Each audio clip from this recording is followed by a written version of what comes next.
Hi there, and welcome to The Defender, Wisconsin's environmental podcast. I'm Amy Barrilleaux. This is the show where we talk about environmental news and issues impacting Wisconsin. And we also meet people who are working to make a difference to protect the air we breathe, the water we drink, our health, our climate, and our land. The Defender is powered by Clean Wisconsin, your environmental voice since 1970.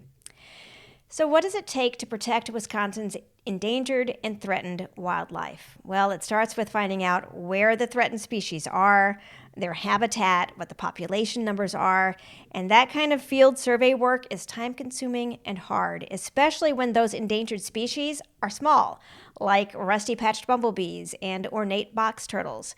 For listeners who may not know, ornate box turtles are about the size of a hamburger. But luckily, Ernie and Betty White are on the case. They are two of Wisconsin's specially trained conservation dogs, and they could be the secret to finding some of our state's most threatened species. We'll meet them and their trainer. That's right now on The Defender.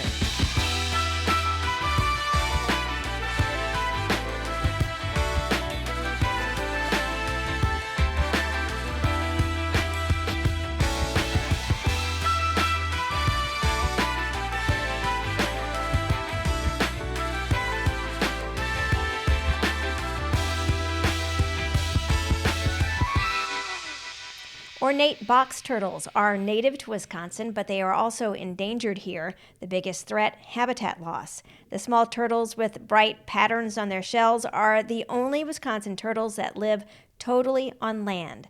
For decades, there's been ongoing conservation work to rebuild populations here, and now part of that work involves dogs and a 40 to 50-year-old ornate box turtle named Boxie. On a warm, sunny day, I head to Ware Nature Center in Franklin to talk with Laura Holder from the Conservation Dogs Collective. Her Labrador retrievers, Ernie and Betty White, have helped sniff out all kinds of creatures, including bumblebees and turtles.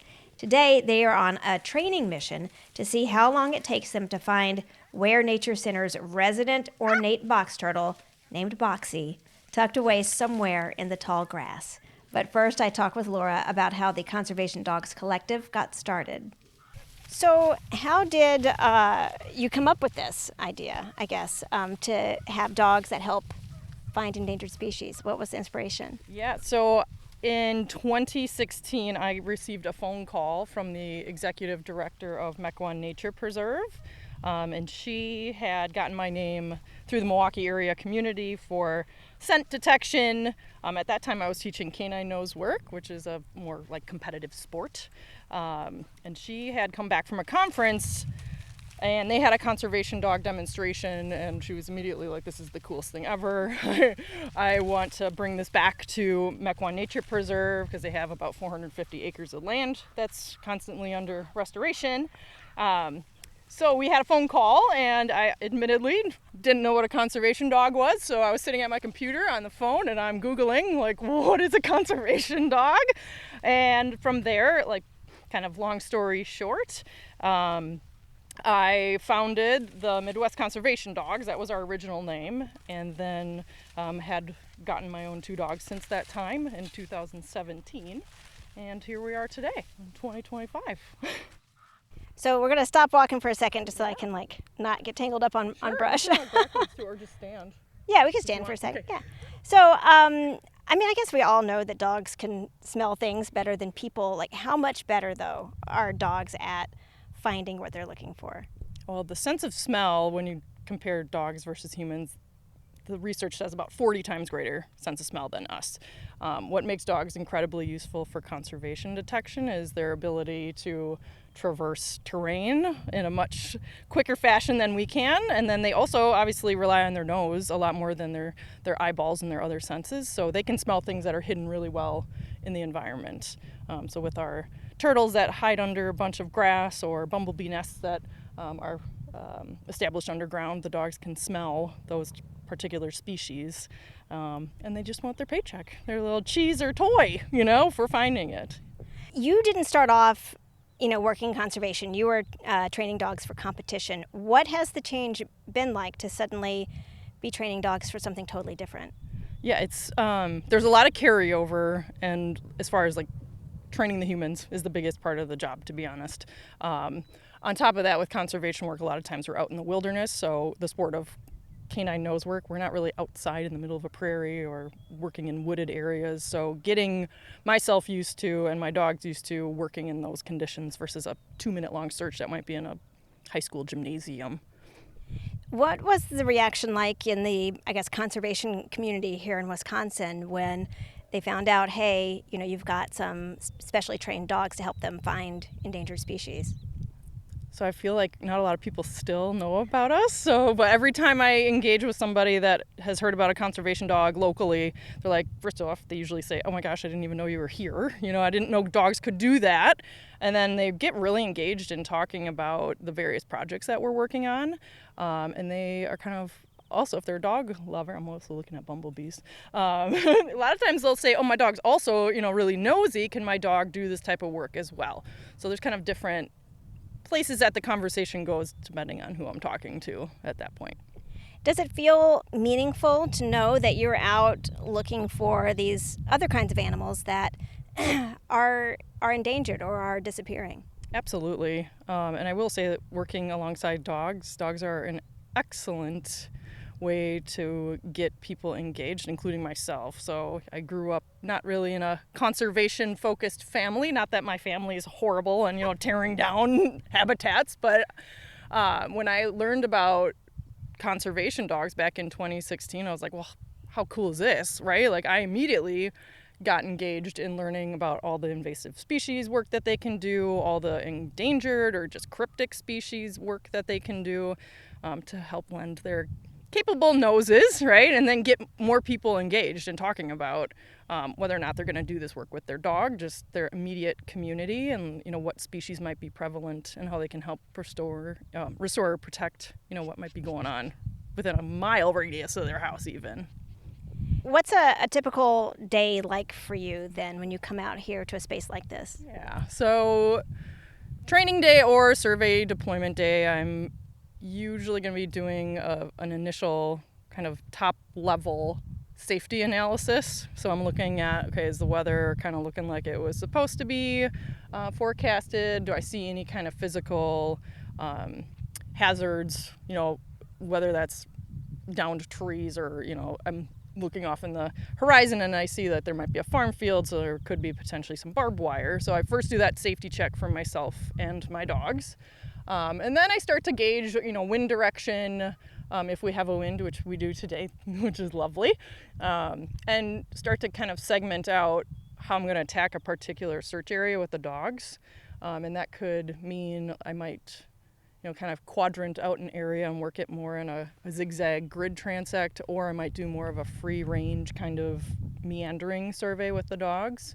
In addition to that, the project partners that I'm working alongside will pretty much meet me right away as well. So they might also have some strategies or areas that they want me to focus on during my visit. And then I make sure I have all of my goodies in my bag, which has been, packed 2 nights before usually, with the first aid kit for myself, for the dogs, in case if we get any kind of, minor cuts, scrapes, whatever in the field. And then we head out. I bring one dog out at a time, and the other one gets to wait somewhat patiently for their turn. Have you had success doing this? Today we're going to be looking for an endangered turtle, which we'll talk about later. But and if you have had success, what did that feel like? We have had success. So today we're doing ornate box turtles. That's the first time I've ever worked on that particular species with my own dogs. So you have a somewhat special purview into seeing what that looks like. But I've worked on Blanding's turtle projects and some of the bumblebee work as well, and wood turtles back in 2019. I don't remember totally the question behind all of that, but So when you have found, or your dogs have found these species, what did it feel? First of all, what did the dogs feel like? I guess they felt just normal, happy. I do feel like, regardless of what the dogs are finding, whether it's invasive or endangered, right? They're like, cool, I get my ball, my toy, whatever. So they don't necessarily have a sliding scale as far as, well, I want to find a turtle today, not a bumblebee. That said, I get very excited when they find the things that they are trained to find. So just naturally with the relationship I have with my dogs, when I get more excited and animated, they tend to get more excited and animated. And so you might see it today during training. They know it's squeeze cheese time and they start jumping around and doing all sorts of crazy stuff. So it's really cool. And like this is where just being a dog lover and a dog trainer first before I came into this work, I have a special appreciation for I never take for granted, yes, I've trained my dogs to find turtles, bumblebees, and so on, but when they actually find it in the field, every time is like the very first time, it's not like, oh, you found a 10th bumblebee nest today, big deal. I'm like, no way, man, that's awesome that you're finding, more nests and things. Do you think that you and your dogs are, making a difference? And it's maybe not the earth-shattering difference that people might think of, but I think in your own way, you're out here trying to help with our disappearing different types of species in Wisconsin. Yeah, I like to say we're making a snifference. I like a lot of puns. Oh my gosh. Yeah, I do think we're making a difference. The dogs have collected data for especially bumblebee nests in particular, just because we've been working on that for several years in a row now. They're finding nests in places that human-only surveyors just never really would have thought to look, and somewhat, I'll say, boring habitats taken over by non-native species without a lot of flowering plants. So, to me, I'm like, that's incredibly valuable. Nice thing about dogs, too, is they are very unbiased. They aren't going to be like, well, turtles have always been found here, so I'm only going to search here. Their noses will take them into places where we might not be thinking a turtle's going to be, sunbathing or kind of hunkered down on a cold day. So they're, again, proving to us as humans, we don't know everything, which I think is lovely. And yeah, I think every time I go out with them too, they're showing me different ways that odor's going to be moving in an environment as well. And for me to actually share that with future conservation dog handlers or even folks that are maybe making a transition into this work from another field, I think that's incredibly valuable information for the growth of the industry and the preservation of our natural habitats. Have you found yourself learning to trust the dogs more, or maybe the people who are with you to be like, oh, we're going over here. It seems like a weird spot, but maybe this is the spot? 100%. There is a mantra in detection is trust your dog. I like to add trust your training and trust your dog at all times, even if they pull off of a transect, in pursuit of something that might not be a target odor, like a pile of scat or something, right? I still want to honor what they're telling us because you never know. Even if I think it might be a scat, actually, oh my gosh, it's a turtle that's hanging out underneath a pine tree and they've never been found under pine trees. So I think it's cool to have our research partners or our clientele and even people that volunteer with us in the field also get to witness that live, watching the dogs truly follow their noses around. I think it's just cool. It's trust the dog, learn something from the dog too. I think that's something I never get bored working with my dogs, whether we're sniffing recreationally or, for conservation. So tell me about these two dogs. They are, I guess, professionally trained sniffers, or how would you describe them? I'll call them professionally trained working dogs for sure. So we have Ernie, who is my 8-year-old yellow Labrador retriever. I got him when he was a 10-week-old puppy, and I raised him for this type of work from the ground up, doing all sorts of kind of basic scent puppy stuff back in the day, but also teaching him how to be a dog in a human world, because to me that's very important. The work is highly seasonal, so we do have off-season, and I live in the middle of a city, so my dogs having appropriate skills for that environment is very important to me. And then I have Betty White, who's almost 6 years old. She's the chatty one in the background. Brought her home at 8 weeks as well and raised her to do conservation work with the same type of training from puppyhood on up. Now tell me about that name, Betty White, because I think she's a black lab, is that right? Correct. Yes, Betty White is a black Labrador retriever. When I knew I was going to get a second Labrador for this work, I was engaged with the breeder at that time, and she asked if I cared if I got a male or a female. I'm like, nope, as long as the dog is good for the fit that I'm going to be providing him or her. I have no preference. And when I remember Caitlin is her name, when she told me what puppy she had selected for me, she's like, well, you're going to get the white collar female. So they had different color collars on the puppies. And my husband and I already were kind of like having a list of, a short list of names for little girls and little boys. And Betty was one. And when Caitlin said, you're going to get the white collar, I was like, we could name her Betty. And then I was like, Betty White collar. And I was like, wait a minute, it's Betty White. And Betty White's obviously an amazing human being, so. Who loved animals. Who loved animals, yeah. We tried to get her to meet the two Betty Whites together before she passed, and we tried on social, but.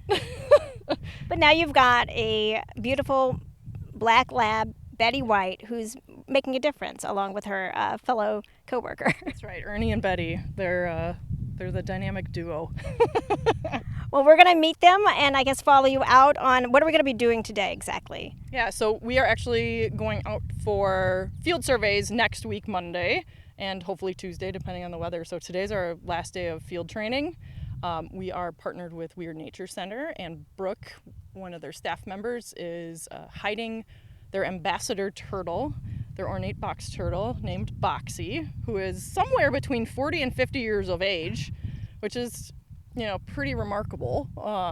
So Brooke has hidden Boxie somewhere out in this prairie area, and I'm going to be running blind, so what that means is I don't know where it is, although Brooke is going to have an eye on Boxie at all times. She holds all the permitting with Weird Nature Center to be handling the endangered species.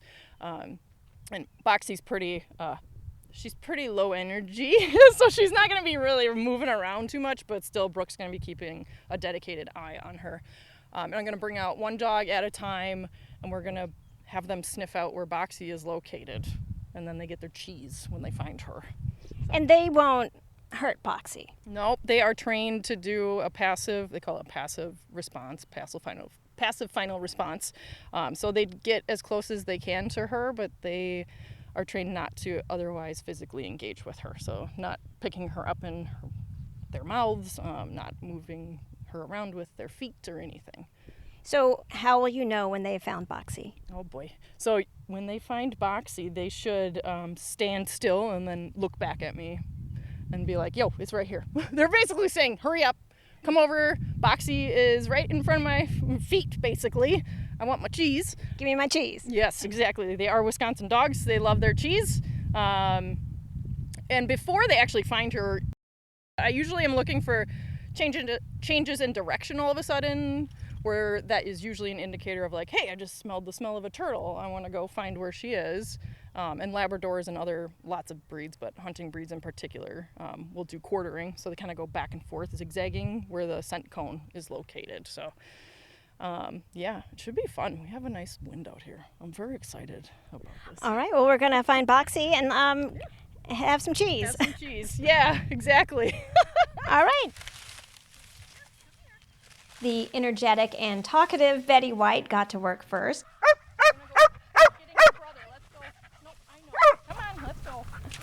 It took Betty just a few circles and zigzags to find Boxie nestled underneath some tall grass. A few minutes later, quiet, very chill Ernie had his chance. He sniffed out Boxie almost immediately and calmly waited for his cheese. Yeah, good boy. Did he find her already? Yeah, he's done already. All right. Yeah. Huge thank you to Laura, Weird Nature Center, and of course Betty White and Ernie and Boxie for photos and videos from the day and more information on the dogs and Wisconsin's endangered species. Check out the show notes or head to our website, cleanwisconsin.org. And thank you for listening. I'm Amy Barrilleaux. Talk to you next week.